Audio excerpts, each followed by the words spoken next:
Nós temos trabalhado nas últimas semanas, nas últimas 4 semanas, sobre o tema Brecha em Nossa Santidade, baseado no livro de mesmo nome, do Kevin DeYoung. E hoje o quarto estudo da nossa série é o tema A Santidade e a Lei. Nós estamos fazendo bastante uso, né, desse livro, que é da editora Fiel, Brecha em Nossa Santidade, e temos acrescentado algumas coisas também que achamos ser úteis para os irmãos. Então hoje nós vamos fazer esse estudo, A Santidade e a Lei é o tema do nosso estudo. Eu gostaria de fazer uma breve recapitulação daquilo que nós já vimos nas semanas anteriores, para que os irmãos ou aqueles que estão vendo, né, a primeira vez, possam se inteirar aí do assunto. Nós começamos o estudo falando da santidade como uma lacuna no pensamento cristão. Santidade é algo que talvez não esteja aí nas questões mais atuais do evangelicalismo, das igrejas evangélicas ou mesmo das igrejas cristãs. Então nós começamos falando disso, que a santidade é um tema que não está muito aí em voga, né, nas igrejas, mas é um tema necessário. Em segundo lugar, nós vimos um estudo que mostrou que a santidade, na verdade, ela é tão importante e fundamental porque ela foi a motivação da nossa salvação. A Bíblia diz que o Senhor nos salvou para a glória dele, para manifestar a glória dele. Mas a manifestação da glória dele se dá por meio daqueles que ele salvou e que ele santificou, para que com um caráter transformado apresentasse o caráter do próprio Deus. Então, uma das motivações da salvação, ou algo que está ali fundamentado na salvação e na redenção, foi justamente que os salvos tenham uma vida santa, uma vida parecida com o Deus que os salvou. Na semana passada, nós vimos a santidade como um padrão de piedade, que o padrão de piedade não são normas, o padrão de piedade que deve ser o nosso alvo não é uma vida meramente religiosa, não são questões morais e éticas, um comportamento exterior correto, mas é algo que vem de um coração transformado. Então, o desejo e a busca por santidade é aquilo que é o padrão de piedade para nós. E hoje nós vamos ver a santidade e a lei. Qual é a relação da santidade, dessa necessidade da vida cristã, com a lei de Deus? Esse vai ser o tema do nosso estudo nessa noite. E eu gostaria de começar citando o Salmo 119, versículo 97, a primeira parte do versículo apenas, né? Salmo 119, 97a. O salmista diz o seguinte: Quanto amo a tua lei. E ele completa, né, o Salmo 119 dizendo: É a minha meditação todo dia. Mas eu gostaria de me ater nessa primeira parte. Quanto amo a tua lei. E eu gostaria de perguntar: é, será que nós temos condições de fazer essa afirmação que o salmista faz? Porque uma coisa é nós observarmos a lei de Deus, obedecermos à lei de Deus por medo, ou obedecermos por respeito a Deus, ou olhar para a lei de Deus e termos certa concordância com a validade da lei ou assentimento intelectual, ou seja, entender que aquilo ali é bom. Mas algo diferente é encontrar prazer na lei de Deus. Isso é totalmente diferente.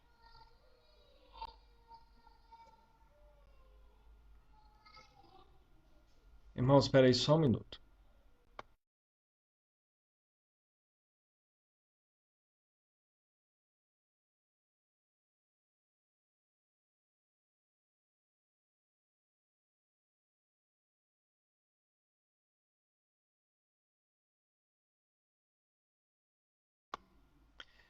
Voltando aqui, irmãos, perdoe a pausa aqui. Então, uma coisa é falar que nós concordamos com a lei de Deus, uma coisa é falar que nós assentimos intelectualmente que é uma coisa correta e boa. Mas como fazer uma afirmação dessa, como salmista, com sinceridade? Como de fato termos prazer na lei de Deus? Porque, é, é, só um comentário aqui. Ah, tá.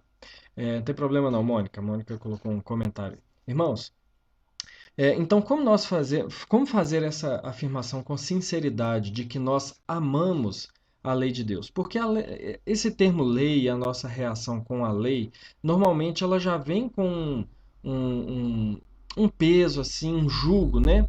Agora, mais do que falar com sinceridade, como que nós encontramos prazer na lei? Porque, de fato, talvez nós não encontremos essa, essa sinceridade na lei de Deus. Mas como encontrar prazer na lei de Deus? E aí eu gostaria de fazer algumas comparações para nós entendermos melhor como encontrar o que significa, na verdade, ter prazer na lei de Deus. E eu gostaria de ter a atenção aqui dos irmãos um pouco mais de perto.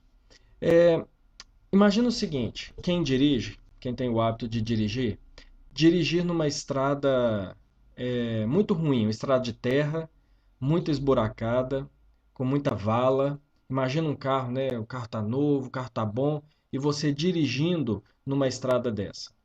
Ou imagina uma outra situação, agora para quem dirige, ou mesmo andando a pé ou de ônibus. Você se vê perdido em algum lugar. Não é uma situação que incomoda? Uma situação que traz muito desconforto e muito temor? Ou pior, uma criança na praia ou no parque se perde dos pais.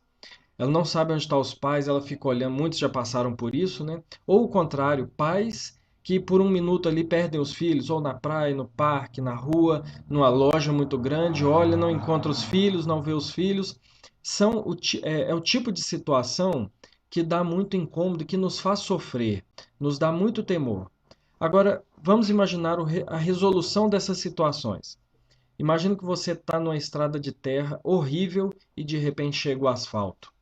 Não é bom? Mas mais do que bom, nós não sentimos segurança nisso, nós não temos prazer quando estamos dirigindo num lugar seguro, ou quando estamos perdidos, dirigindo talvez, e está perdido e de repente encontra um lugar familiar, vê um lugar que fala assim: ah, não, agora eu sei onde eu estou. Não é bom essa segurança, não é esse prazer de saber aonde está andando? Ou mesmo quando a gente tem essa situação de o filho perder do pai, o pai perder do filho, não é bom quando nós encontramos ou o filho ou o pai? Não dá uma sensação de alívio, uma sensação de segurança? Pois bem, quando nós falamos de ter prazer na lei de Deus, é dessa forma que o crente encontra prazer na lei de Deus. Porque esse prazer na lei de Deus que nós encontramos é um prazer que está fundamentado na segurança. Então, o prazer na lei de Deus é esse andar seguro, é essa certeza de estar no lugar certo. Quando nós, enquanto cristãos, é claro que nós estamos pensando do ponto de vista de quem teme a Deus, porque quem não teme a Deus não tem essa noção de segurança na lei de Deus. Mas quando nós conhecemos a lei de Deus, nós enxergamos nela a nossa segurança. Então, olha bem o que Isaías, capítulo 30, versículo 21 diz sobre a segurança do cristão. É um texto muito bonito, um texto que particularmente eu gosto muito. Olha o que diz. Esse texto fala de promessas futuras para o povo de Israel.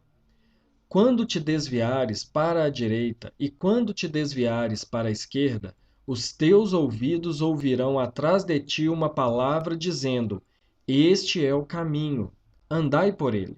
Então Deus, nesse texto, está prometendo a Israel, né, e consequentemente prometendo ao seu povo, que quando eles estivessem próximos de desviar do caminho, se eles estivessem caminhando para longe do Senhor, o que aconteceria? O próprio Deus falaria com eles: não ande por esse caminho, andai por este caminho. Este é o caminho certo. Agora, como saber qual é o caminho certo?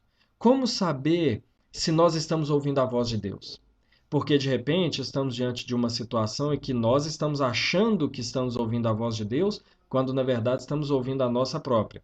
Então, nós entendemos a voz de Deus por meio da palavra e por meio da obediência, porque a lei de Deus diz para nós: ande por aqui. Então, quando nós vemos, por exemplo, os 10 mandamentos, o que nós vemos ali? Nós vemos a lei de Deus nos instruindo onde devemos andar. Ande por aqui.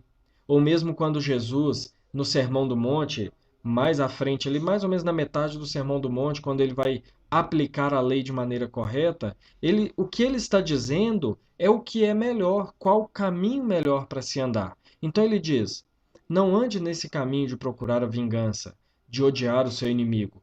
Ande por esse caminho de amar o inimigo, de orar pelo que persegue. Não ande pelo caminho de resistir ao perverso, mas ande por este caminho de andar uma segunda milha, oferecer a outra face. Então, a lei de Deus, ela funciona como esse caminho, e é por isso que nós não podemos entender a lei de Deus como um peso e um jugo, mas nós devemos encontrar na lei de Deus o prazer para nós, porque a lei é o modo pelo qual Deus nos coloca no caminho. Olha bem, não é a maneira pela qual nós andamos no caminho da salvação ou o caminho pelo qual nós vamos encontrar a salvação. É o caminho no qual o próprio Deus nos coloca ou o caminho que ele nos oferece para nós andarmos seguros. Então a lei diz, ande por aqui, e aí está a nossa segurança, na lei de Deus. Olha o que diz o Kevin DeYoung. Ele diz assim: imagine a ideia da existência de um Deus sem saber o que fazer para agradá-lo. O que ele quer dizer é o seguinte: imagina que você não conheça o Deus verdadeiro, não conheça a palavra. Imagine que, de alguma maneira, você chegou ao entendimento de que existe um Deus. Entender que existe um Deus significa entender que esse ser é superior e ele exige alguma coisa de você. Agora, imagina ter que satisfazer um Deus sem saber o que fazer. Então, quando nós pensamos na lei de Deus, nós pensamos nesse caminho seguro, nessa bênção, nessa maneira graciosa que Deus nos mostra o que fazer para agradá-lo e para ter uma vida abençoada. O Israel está dizendo aqui, parece contraditório, porque somos incapazes de cumprir a lei. Quando o amor, como vivemos, é frágil, amor justo de Deus. Ok. O Israel está dizendo que parece uma situação contraditória porque nós não temos condições de cumprir a lei. Mas a forma melhor de nós dizermos isso não é que nós não temos condições de cumprir a lei. A melhor forma é dizermos que nós não temos condições de cumprir a lei perfeitamente, porque condições de cumprir a lei por meio de Cristo Jesus nós temos. Quando o Senhor Jesus nos salva, ele nos liberta da maldição da lei, ou seja, ele nos liberta daquela situação de que nós só desobedecíamos e ele agora nos coloca diante de uma nova situação em que nós podemos fazer a vontade de Deus, podemos vencer a luta contra a carne e podemos ter prazer nisso, ter prazer na obediência. Então, a melhor maneira de nós dizermos é: não conseguimos obedecer perfeitamente, mas em Cristo nós conseguimos obedecer e crescer nessa caminhada de obediência à lei. Então, o primeiro tópico aqui do nosso estudo nessa noite é qual o papel da lei na santificação. Como que a lei entra aí nesse processo de santificação que às vezes para nós é algo tão longe da lei, algo às vezes tão espiritual apenas, e nós vamos ver isso. E uma dificuldade nós entendermos qual é o papel da lei na santificação é pela má compreensão da lei que existe. Na verdade, falar de lei é falar de um dos temas mais difíceis na igreja. É tratar de um tema muito melindroso, porque normalmente há uma má compreensão do papel da lei na vida do crente. Então, essa dificuldade ela vai aumentar até mesmo por causa de alguns textos bíblicos. Não que os textos bíblicos geram a confusão, mas quando nós observamos a lei de Deus sendo tratada em alguns textos, nós vamos talvez ser levado para alguma dificuldade em entender. Por exemplo, quando nós pensamos se a lei de Deus está em vigor ou não. Paulo vai dizer lá em Romanos, no capítulo 6, versículo 14, que o crente não está mais sob a lei. Olha lá o que ele diz: porque o pecado não terá domínio sobre vós, pois não estáis debaixo da lei, e sim da graça. Então, nesse texto, Paulo ensina aos crentes de Roma que eles não estão mais debaixo do pecado, e eles estão debaixo da graça.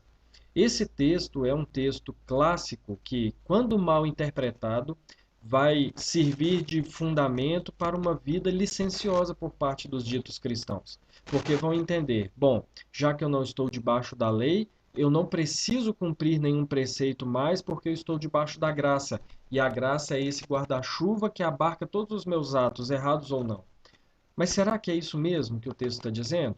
Se nós observarmos Gálatas, capítulo 3, versículo 23 e 25, Paulo expõe a lei como um tutor, como alguém que vai conduzir um menor, alguém que tem menos capacidade de compreensão, até Jesus. Olha o que Paulo vai dizer. Mas antes que viesse a fé, estávamos sob a tutela da lei e nela encerrados, para que essa fé de futuro haveria de revelar-se, para essa fé que de futuro haveria de revelar-se, de maneira que a lei nos serviu de aio para nos conduzir a Cristo, a fim de que fôssemos justificados por fé. Mas, tendo vindo a fé, já não permanecemos subordinados ao aio. Olha o que Paulo está dizendo aqui.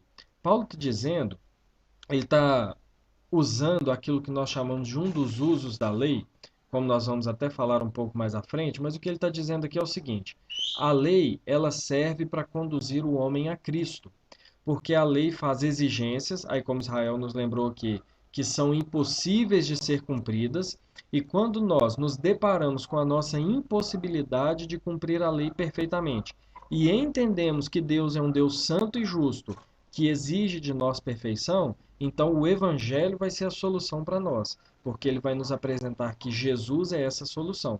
Jesus cumpriu a lei por nós e ele então nos livra da culpa da desobediência. E aí Paulo continua dizendo que a lei teve esse papel, ela vai nos conduzindo a Cristo. E depois ele vai falar, agora que nós estamos na fé, nós não estamos mais subordinados a esse aio, a esse tutor que é a lei. Mas mais uma vez, será que é isso que Paulo está querendo dizer? Será que ele está afirmando que depois que nós cremos em Jesus, depois que conhecemos o Evangelho, nós não temos mais obrigação moral nenhuma de obedecer a Deus? E esses textos podem ser contrastados ou pode haver um contraponto que com outros aspectos da lei também que a Bíblia vai dizer. Olha o que Romanos capítulo 7, versículo 12 diz. Por conseguinte, a lei é santa e o mandamento santo e justo e bom. Olha bem, um capítulo antes, Romanos capítulo 6, que nós lemos o primeiro texto aí, esse texto está dizendo que nós não estamos debaixo da lei, mas debaixo da graça. Mas agora, um capítulo depois, Paulo está dizendo que a lei é santa, a lei é justa e a lei é boa. Será que há contrariedade de Paulo?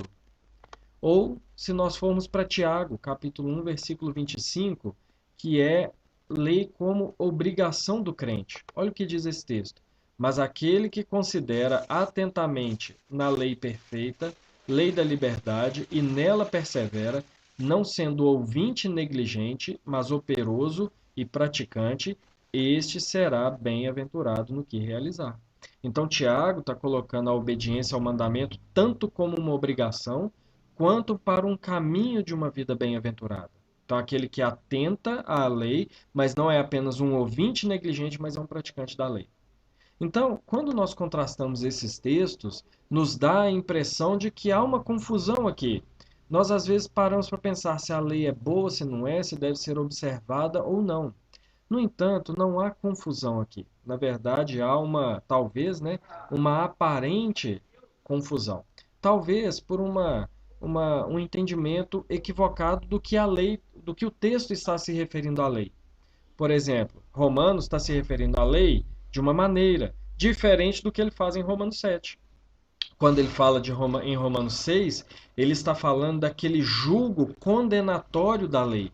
Em Romanos 6, Paulo está dizendo, nós não estamos mais debaixo dessa lei, sendo oprimidos por ela, sem condições de obedecer e caminhando em maldição.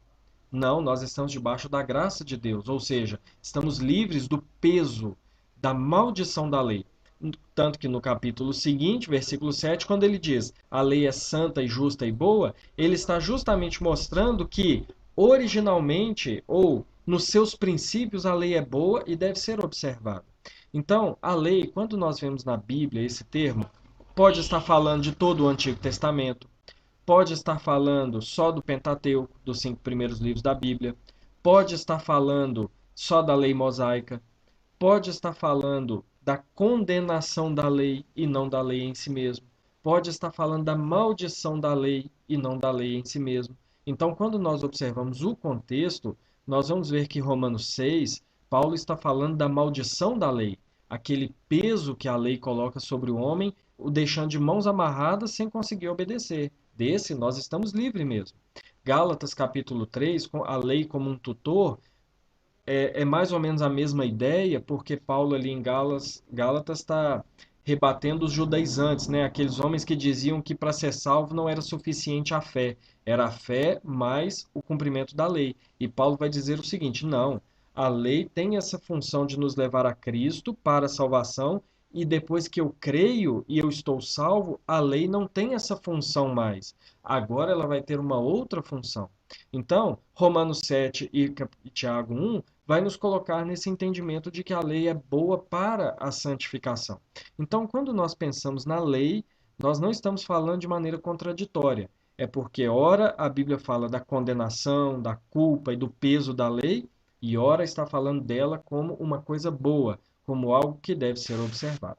Vou ler um comentário aqui do Clécio. Ele está dizendo assim: eu entendo que Jesus não anulou o nosso compromisso com a lei. Vejo que ele tirou o fardo da lei através da graça. Perfeito, exatamente. É, antes de conhecermos o Evangelho, nós tínhamos uma obrigação com a lei. E a obrigação não era pequena. A obrigação era tão somente de perfeição. O que Deus exige de todo homem é a perfeição da lei. É por isso que em Gálatas, também capítulo 3, Paulo vai dizer que todos estão debaixo da maldição da lei. Por que maldição? Ao mesmo tempo que ela exige perfeição, o pecado torna impossível a perfeição. Então o homem está debaixo de maldição. Mas o que que Cristo faz? É como o Clécio está falando aqui pela graça. Cristo se torna um de nós, se torna homem, ele entra debaixo dessa maldição, nos resgata de lá, como? Assumindo a culpa do nosso pecado e colocando sobre nós a santidade perfeita que ele conquistou. É por isso que a salvação se dá quando nós entendemos isso, entendemos a obra de Cristo e cremos nisso.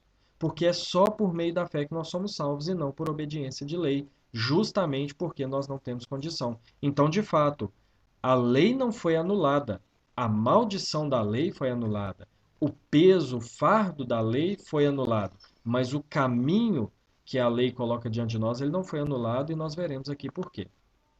Nós entendemos na doutrina reformada que a lei tem três usos. Eu já falei disso aqui em outros estudos, mas não custa relembrar. O primeiro uso que nós costumamos dizer é o uso espiritual, é o de levar o homem a Cristo, como eu acabei de falar, baseado em Gálatas.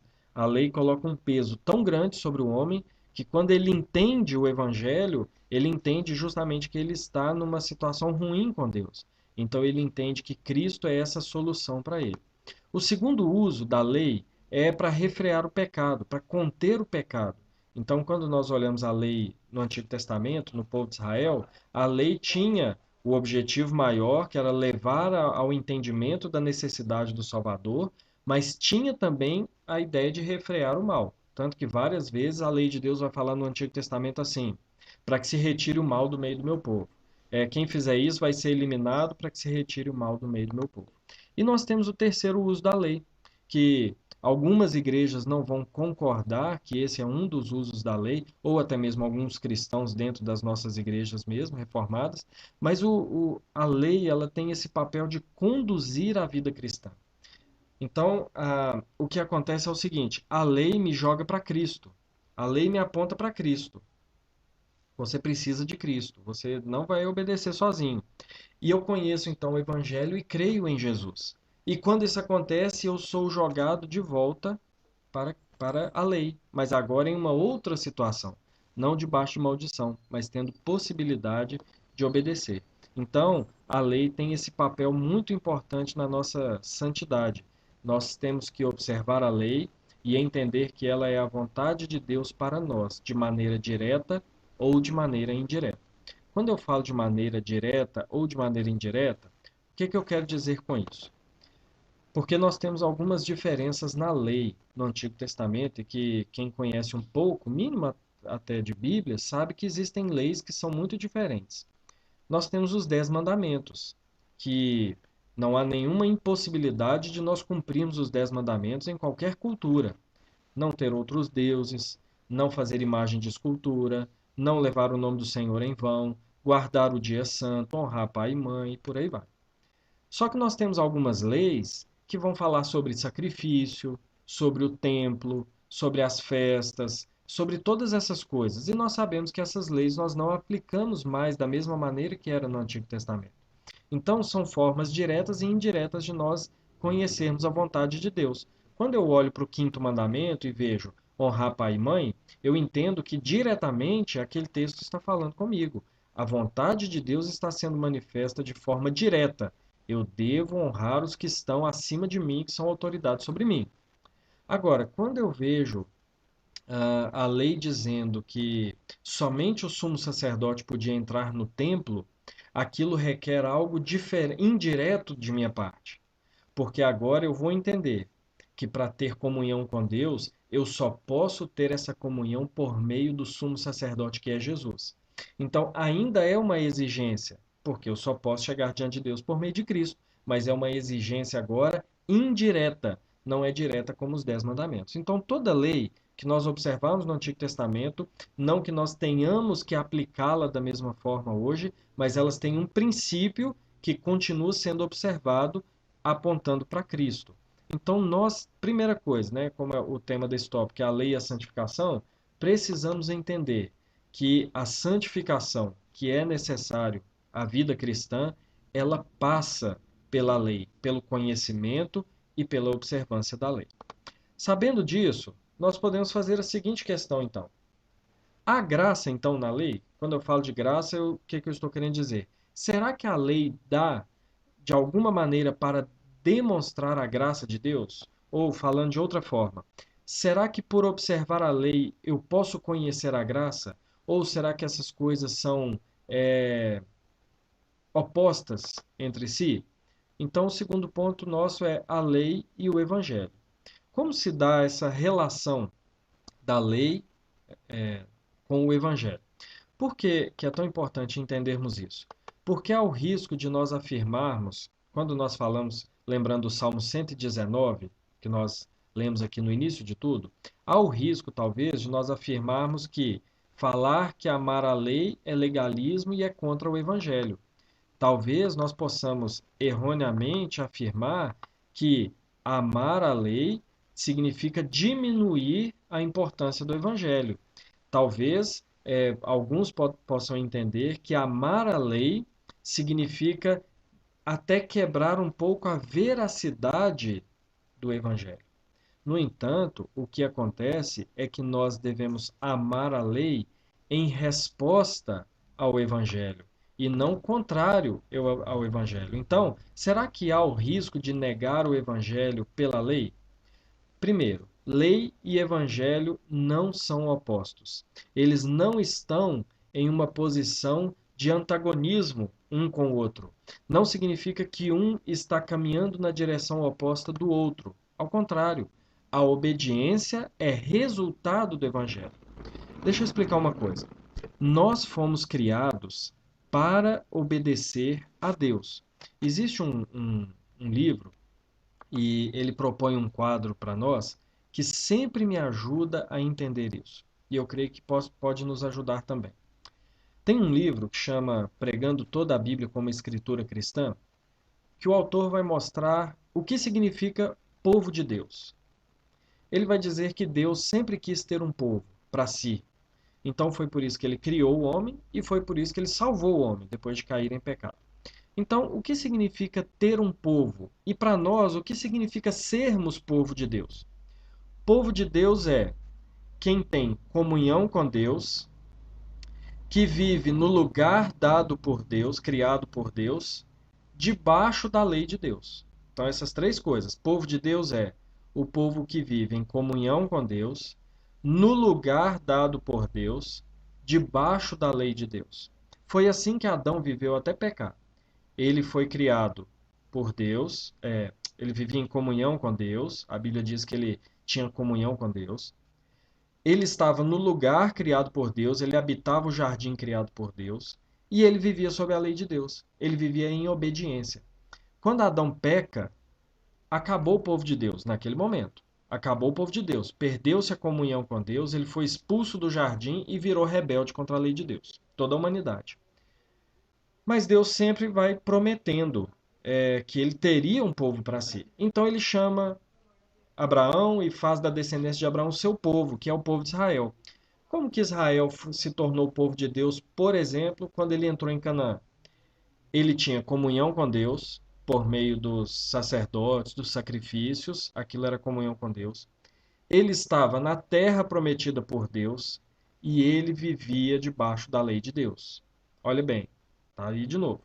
Mas Israel sempre falhou, sempre desobedeceu a Deus, tanto que foi retirado da terra e perdeu a comunhão com Deus. Quem é então o povo de Deus? O povo de Deus é Jesus. Ele é o povo de Deus por excelência, conforme Mateus capítulo 2. Do Egito chamei o meu filho, aplicando a Jesus as verdades ditas a respeito de Israel. Então, olha bem, nós não somos povo de Deus. Primeiro, Cristo é povo de Deus. Por quê? Ele se fez homem, teve comunhão com Deus, porque ele obedeceu a lei de Deus de maneira perfeita. Ele foi o lugar criado por Deus para comunhão, porque ele é o verdadeiro templo. Então ele tem comunhão com Deus, ele é o lugar da habitação de Deus e ele viveu debaixo da lei de Deus de maneira perfeita. Então Jesus é o povo de Deus por excelência. Nós nos tornamos povo de Deus quando nós cremos em Jesus. Quando nós nos unimos a Cristo pela fé, o que acontece? Nós temos comunhão com Deus em Jesus, porque Ele é o nosso sumo sacerdote. Nós vivemos no lugar de comunhão com Deus, que é estando em Cristo. Nós nos unimos a Ele e é nesse templo Cristo que temos comunhão com Ele, e Ele envia o seu Espírito a nós para que nós sejamos templo também. E nós obedecemos a lei de Deus. Aí você pensa assim, não, mas eu não obedeço a lei de Deus perfeita, não. Mas Cristo obedeceu por nós. Então, quando nós pensamos, agora como cristãos, comunhão com Deus, o lugar de comunhão que é Cristo, debaixo de obediência. Agora eu vou dar um passo além do Evangelho. Como será a vida eterna? Como será novo céu e nova terra? Será um lugar de plena comunhão com Deus. Será um lugar criado e restaurado por Deus. E nós viveremos debaixo da lei de Deus. Se você não gosta da lei de Deus, talvez você até dê uma desanimada aí. Mas nós viveremos debaixo da lei de Deus. Com amor perfeito à lei de Deus, tendo prazer perfeito na lei de Deus. Então, quando nós pensamos em evangelho, eu dei toda essa explicação só para voltar nessa questão do evangelho, quando nós pensamos em evangelho, nós não podemos entender que o evangelho é contrário à lei, porque a obediência é o resultado do evangelho. Nós fomos salvos para vivermos como povo de Deus, ou seja, debaixo da obediência a Deus. Por isso é que a obediência é graça para nós. Por isso que obedecer à lei de Deus, ter essa condição de obedecer à lei de Deus, é um grande privilégio, porque é o resultado de que nós pertencemos a Deus. Ter prazer e ter condições em obedecer a Deus é um dos sinais de que nós somos dele e que nós pertencemos a ele. Então, olha bem, eu vou dar aqui dois exemplos muito muito claros para nós entendermos que a lei não é oposta à graça oferecida no Evangelho. Primeiro, no próprio exemplo de Israel. O que aconteceu primeiro? Olha bem, o que aconteceu primeiro? Israel ter sido liberto da escravidão e ter feito aliança com Deus, ou ter recebido a lei primeiro? O que aconteceu primeiro não foi a lei. Deus não deu a lei a Israel e falou assim: ó, você obedece e depois eu te faço meu povo. Não. Deus libertou Israel do Egito, fez eles entrar no deserto, fugindo do Egito, matou os inimigos, fez aliança com eles, Êxodo capítulo 19, e no capítulo 20 apenas, depois de ter liberto, depois de ter feito aliança, depois de falar que eles eram povo de Deus, que ele deu a lei. Então a lei, ela é posterior à manifestação da graça. A lei é posterior. Nós podemos ver isso em todo ambiente, inclusive no Éden. Deus cria Adão, Deus mostra a Adão todas as bênçãos que ele teria, tudo aquilo que Deus criou, e por último, Deus dá a lei. O Evangelho é a mesma coisa. Nós ouvimos o Evangelho e cremos no Evangelho. Somos salvos pelo Senhor. Depois de sermos salvos, Ele coloca diante de nós o caminho de salvação. E eu demonstro isso também com só dois exemplos de livros bíblicos, mas não é só os dois que fazem isso, não. Mas olha bem, se nós observarmos Romanos, se nós observarmos Efésios, como é a estrutura desses dois livros, dessas duas cartas de Paulo? Primeiro vai demonstrar toda a verdade do Evangelho da graça e depois vai falar como deve viver agora quem creu nesse Evangelho. Romanos chega até o capítulo 1 só falando da obra de Deus, como o homem estava morto nos seus pecados e como Deus, de maneira graciosa, salvou os seus eleitos. Ele termina o capítulo 11 fazendo um louvor a Deus e ele começa o capítulo 12 assim: Não vos amoldeis com este século. Como, não estou lembrando o versículo agora, mas Romanos 12, 1 e 2 vai começar as exortações. Como viver? Agora que vocês foram salvos, vivam assim, assim, assim, assim. Isso é lei. Efésios é a mesma coisa. Até o final do capítulo 3, Paulo está demonstrando a graça de Deus na salvação, demonstrando como Deus agiu de maneira poderosa e graciosa. A partir do capítulo 4, ele vai dizer como os crentes devem viver. Isso acontece em diversas cartas e textos bíblicos. Então a lei, a entrega da lei, ela é sempre posterior ao conhecimento do evangelho. Primeiro somos salvos por Deus, somos feitos o seu povo, para depois recebermos a lei e entendermos o que a lei diz para nós: andai por este caminho. Então nós vimos primeiro a lei e a santidade. A lei é necessária à santidade porque é o caminho que nós devemos andar. Por fim, em segundo lugar, nós vimos a lei e o evangelho, que um não contrapõe o outro, não são opostos entre si, não são antagônicos, mas um é um resultado de outro. E por fim, como um terceiro ponto aqui do nosso estudo, mas e a lei do amor? É o nosso terceiro ponto, a lei e o amor. Por que que eu estou falando aqui da lei do amor? Porque a lei do amor, que é bíblica, Jesus vai falar sobre a lei do amor, Paulo vai falar sobre a lei do amor lá em Coríntios. Quando nós pensamos na lei do amor, nós entendemos que é algo que está eliminando a obrigatoriedade do cumprimento da lei. Por quê? Porque essa afirmação, e a lei do amor, ela é mal utilizada para justificar a desobediência à lei. Então é muito comum nós vermos hoje nas igrejas as pessoas falarem assim, não nas igrejas, mas no meio cristão, né? Nós precisamos de menos religião e mais Jesus. Nós precisamos de menos lei e mais amor. Nós precisamos de menos regras e mais compaixão. Mas não significa que uma coisa anula a outra. Nós não precisamos de mais Jesus em detrimento da religião. Quanto mais conhecemos de Jesus, mais nós vamos vivendo a verdadeira religião e da maneira correta.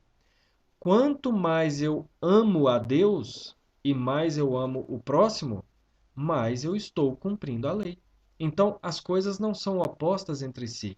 Essa afirmação da lei do amor não pode ser usada para negar a obrigação com a lei. Até porque, olha o que diz o Kevin DeYoung. Se a lei não faz diferença, o amor também não, pois o amor é o resumo da lei. Não foi o que Jesus falou? Que a lei se resume, né? A primeira parte da lei, a segunda parte da lei se resume em amar a Deus e ao próximo. Se é o amor que importa, então é a lei que importa. Porque se a lei não importa, o amor também não importa, porque o amor é cumprimento da lei. Se eu falar para alguém, a única coisa que você precisa é amar o seu próximo, eu estou colocando essa pessoa no caminho da obediência à lei. Se eu digo, a única coisa que você precisa é amar a Deus, eu estou colocando essa pessoa no caminho da obediência. Porque a obediência, aliás, o amor, ele é demonstrado, o amor a Deus e ao próximo, ela é demonstrada pela obediência. Então, mais religião e menos religião e mais Jesus, menos lei e mais amor, é tão bonita quanto falsa essa afirmação. Porque a ordenança é amar, mas eu demonstro esse amor por meio da obediência à lei. Então, quando nós pensamos nisso, o que nós vemos? Nós vemos três coisas que estão interligadas: amor, lei e obediência. Olha o que nos diz o Evangelho de João, E nesses textos aqui, ele vai falar sobre, ele vai mostrar as próprias palavras de Jesus falando sobre essas três coisas: amor, lei e obediência.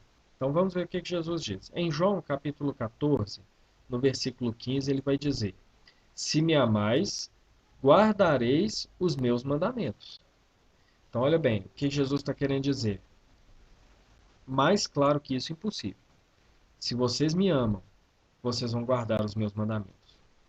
Não tem outra maneira de provar o amor a Deus. Não tem outra maneira de.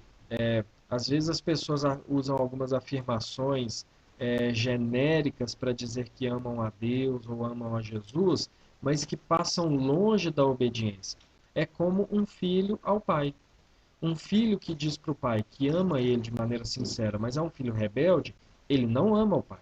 Aquilo é uma palavra da boca para fora. Ele talvez não esteja entendendo o que é amor, mas de fato ele não ama. Porque um filho que ama o pai não é um filho que dá presente, não é um filho que compra as coisas para o pai. Um filho que ama o pai é um filho que obedece o pai.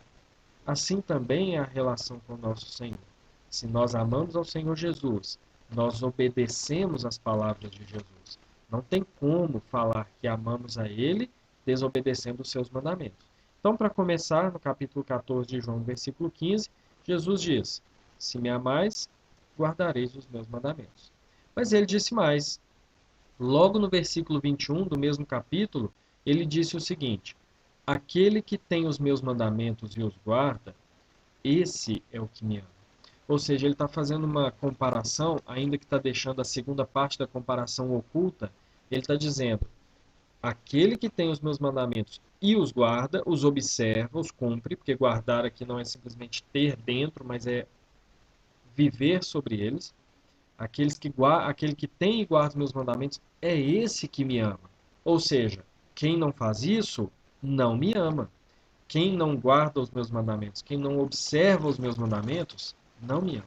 Mas ele continua: E aquele que me ama, ou seja, aquele que tem os meus mandamentos e os guarda, será amado por meu Pai. E eu também o amarei e me manifestarei a ele. Então olha como que obedecer à lei não é um fardo. Obedecer à lei não é um peso inútil. Obedecer à lei não é algo que dificulta a nossa vida, como às vezes dá a impressão, né, que falar de santidade é falar de deixar a vida mais chata. Falar de santidade é falar de conhecer a Deus mais. Porque ele está falando que quem ama, quem obedece os seus mandamentos, o próprio Deus se revela a ele. O próprio Deus se faz conhecido a ele. Mas tem mais, olha o que Jesus fala no capítulo 15, no versículo 10. Se guardardes os meus mandamentos, permanecereis no meu amor, assim como também eu tenho guardado os mandamentos de meu Pai, e no seu amor permaneço. Ou seja, permanecer no amor de Deus, a permanência na comunhão com Deus, ela é o resultado de guardar os mandamentos de Deus. Ah, mas isso está parecendo salvação pelas obras. Não é. Porque esse caminho que Jesus está traçando, só é possível a quem conhece o Evangelho. O que Jesus está querendo dizer é que plenitude de alegria, uma vida plena, uma vida digna de ser vivida, uma vida bem-aventurada, está definitivamente associada à santidade.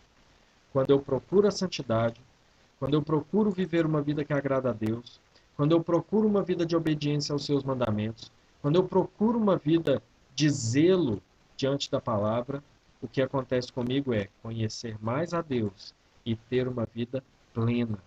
Então, esses três textos que nós lemos, olha o que eles vão dizer. Quem ama guarda a lei, quem ama é amado por Deus e quem ama permanece na lei, nesse sentido de permanecer em comunhão com Deus. Então, frisando aqui, para ficar bem claro, a obediência à lei, a Deus, não é a forma de sermos salvos. Ninguém é salvo observando os mandamentos. Mas, quando nós conhecemos o Evangelho, a maneira de termos uma vida bem-aventurada é obedecendo, observando e guardando os mandamentos do Senhor. Por quê?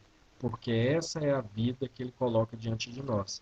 É como diz Isaías 30, é o Espírito falando conosco. Esse é o caminho, andai por ele. Sabe por quê que esse é o caminho da vida plena? Porque é essa vida que nos aguarda na eternidade.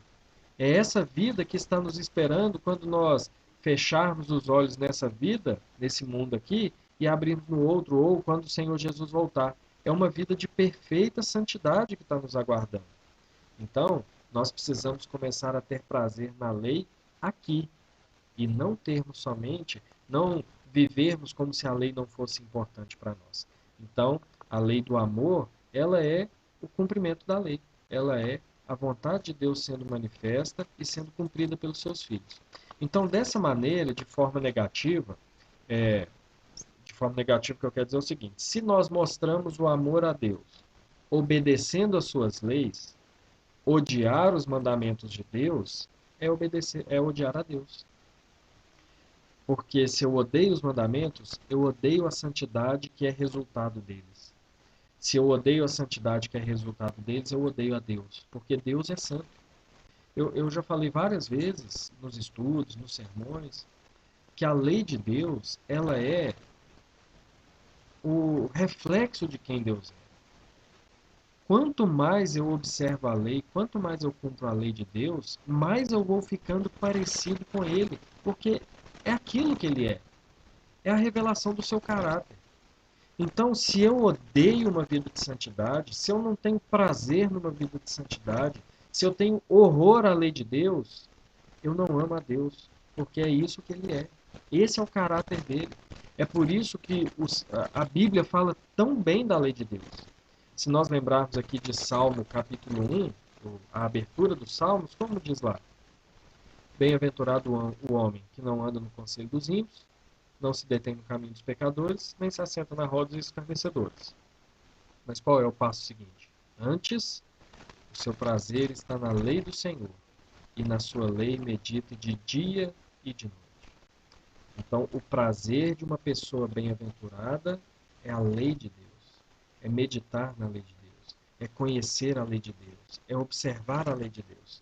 O Salmo 119, se nós lembrarmos aqui, um salmo, aliás, não sei se eu falei 119 ou 19, mas trazendo aqui o Salmo 19, é um salmo que fala da lei de Deus, é um salmo que fala da beleza da lei de Deus.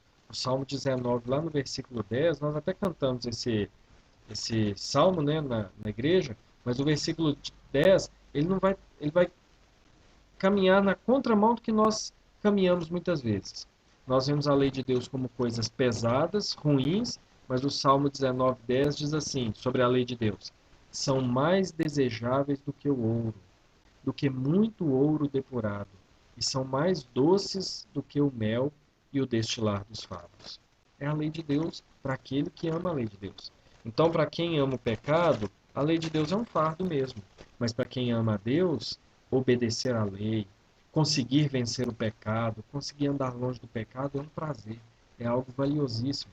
Então, Paulo lá em Romanos capítulo 7 vai dizer o seguinte, no versículo 7: que diremos, pois, é a lei pecado? De modo nenhum. Mas eu não teria conhecido o pecado senão por intermédio da lei. Pois eu não teria conhecido a cobiça se a lei não dissera, não cobiçarás. Mas o pecado, tomando ocasião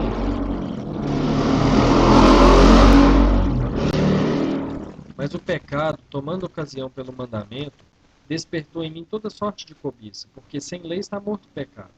Outrora eu vivia sem lei, como ele vai dizer, continua dizendo. Mas, sobrevindo o preceito, reviveu o pecado e eu morri. E o mandamento que me fora para a vida, verifiquei que este mesmo se me tornou para a morte. Porque o pecado, prevalecendo-se do mandamento, pelo mesmo mandamento me enganou e me matou. Por conseguinte, a lei é santa, e o mandamento santo, e justo, e bom. O que Paulo está dizendo com esse texto aqui? Que o problema não é a lei. O problema é o pecado. O problema é que o pecado coloca o homem na contramão da lei.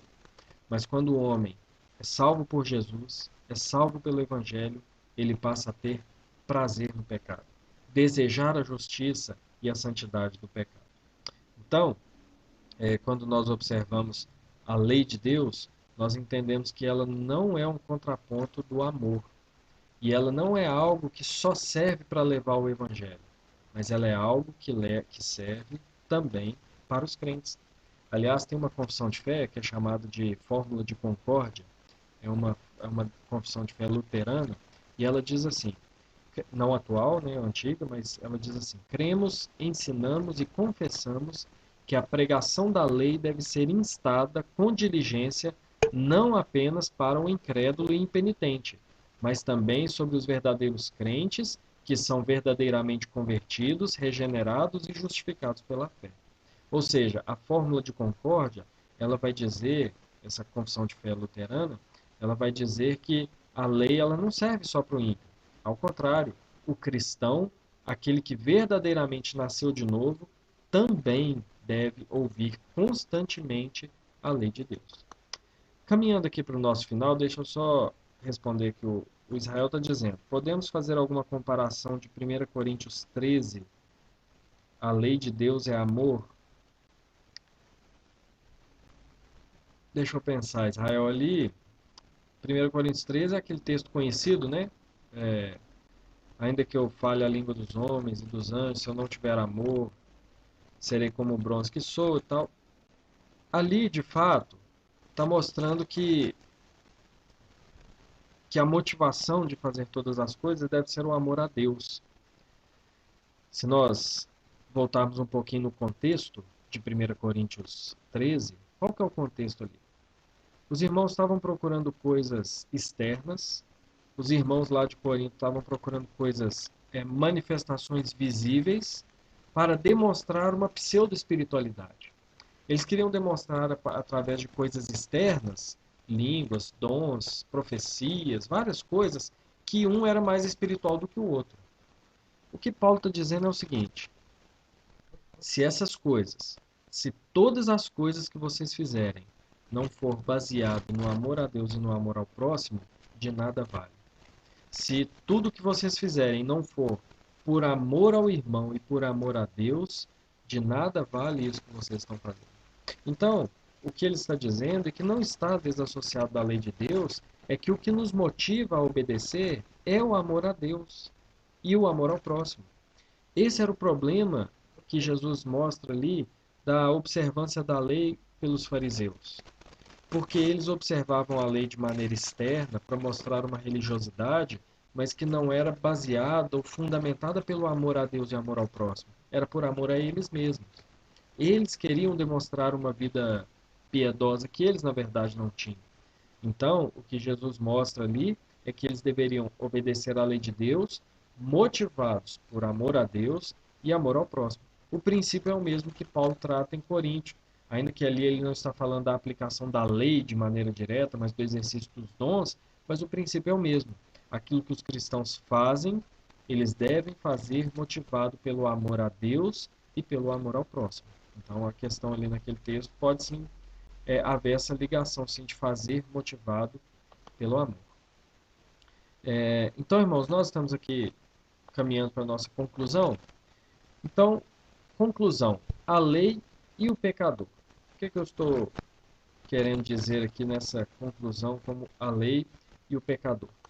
Por que obedecer à lei? Se nós somos salvos pela graça, se não somos salvos pelas obras, se tudo que precisava ser feito para a nossa salvação Jesus já fez, por que obedecer à lei de Deus? Para que isso? Será que as duas únicas coisas que nós podemos obedecer é por obrigação e gratidão? Não que isso são poucas, não que isso é pouca coisa. Nós temos a obrigação sim e devemos observar a lei por obrigação.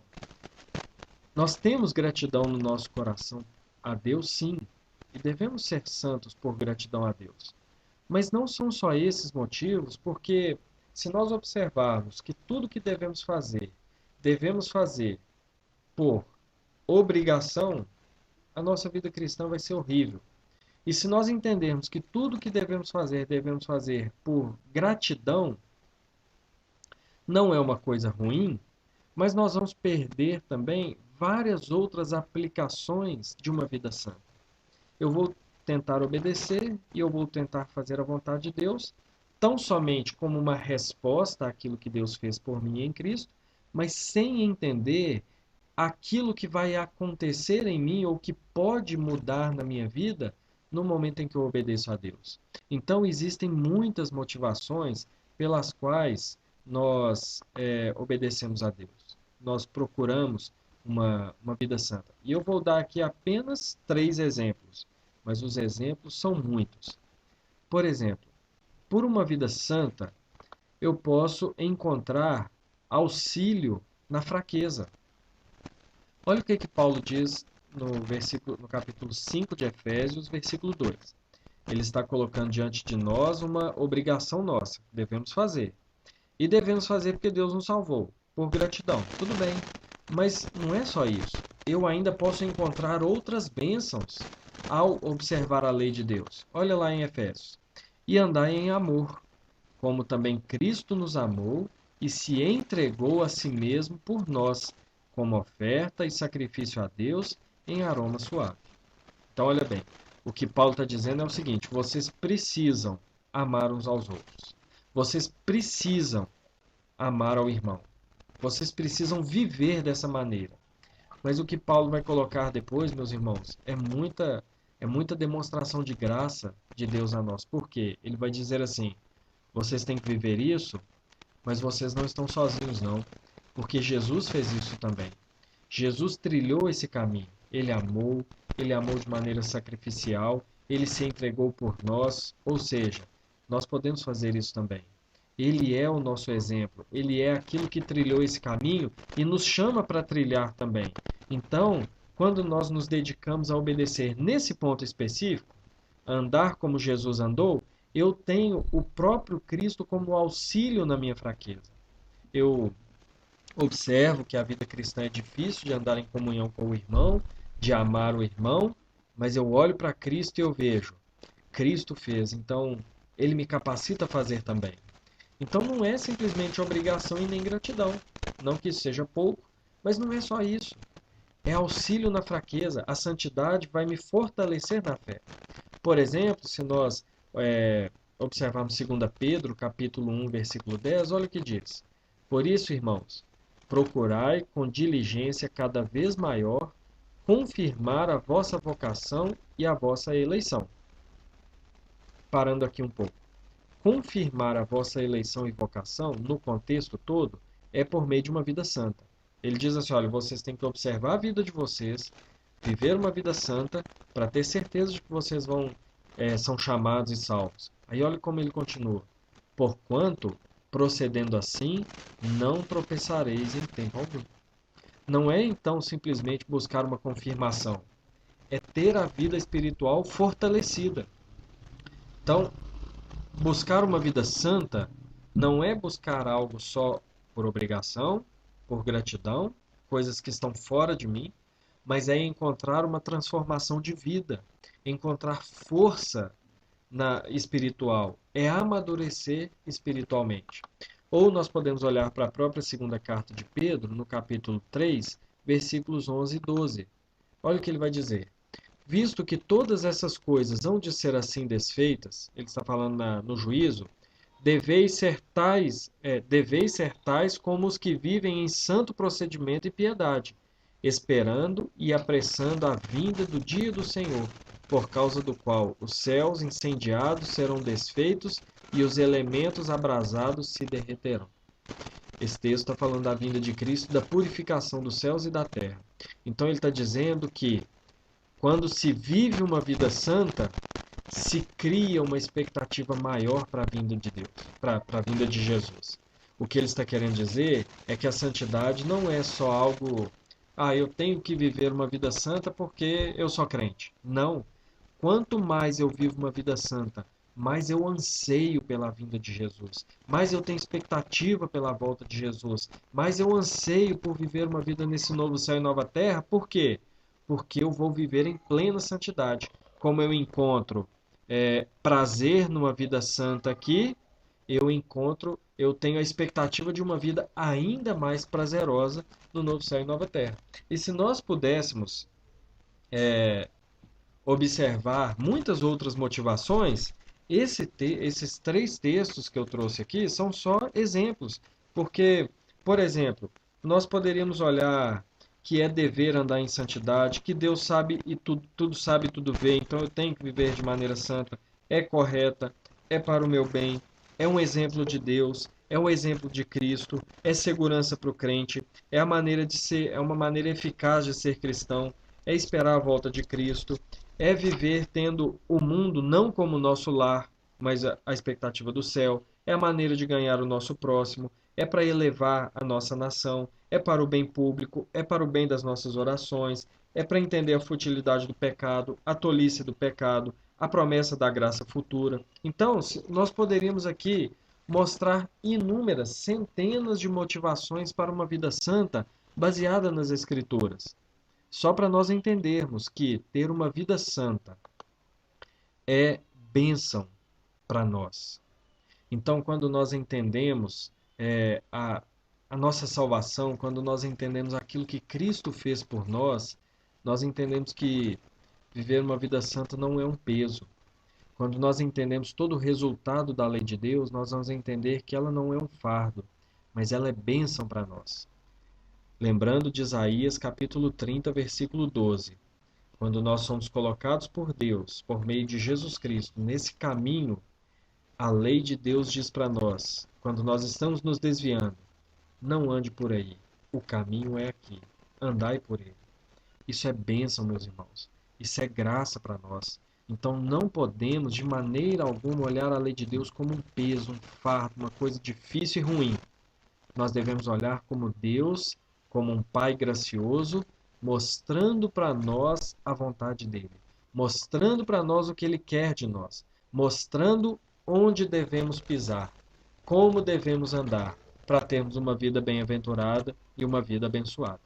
Então, meus irmãos, a lei é bênção para nós. Por isso que a lei é fundamental nesse processo nosso de santidade e de ter uma vida santa. Amém? Nós vamos chegando assim ao final do nosso estudo. Hoje, os irmãos, achei que vocês estavam aí, até quem está acompanhando aí, poucas participações, poucas dúvidas, mas espero que mesmo assim tenha sido edificante para os irmãos. Nós estamos já caminhando para o final, então se alguém tiver aí alguma dúvida, alguma questão que queira trazer para nós, são os últimos momentos agora, a última oportunidade. Nós vamos encerrar o nosso estudo daqui a pouco. Nós vamos orar, eu vou dar alguns avisos e depois nós vamos encerrar. Então feche seus olhos e vamos orar ao Senhor. Pai, nós agradecemos ao Senhor pelo grande privilégio da Tua palavra. Louvamos, ó Pai, porque o Senhor tem sido bondoso e gracioso conosco, nos ensinando o caminho pelo qual devemos caminhar. Nos ajude, Deus, a termos prazer na lei de Deus.